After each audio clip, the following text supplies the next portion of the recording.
Tension दिलियै छठी मैया दौड़ा ललियै घाट जी। काहे लागी हमारा से तू हो गइलू निराश जी। एक लाइन हा, ये लाइन ओकरे बाद हा। काहे लागी टेंशन मैया दिलियै एक बार जी। दौड़ा लेके अलियै अपना घाटे पैया जी।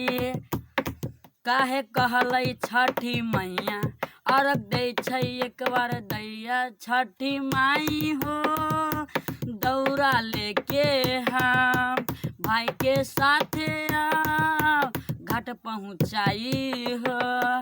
बीच पानी में मम्मी खड़ा हो अर्घ देवेला हमर भौजाई हो।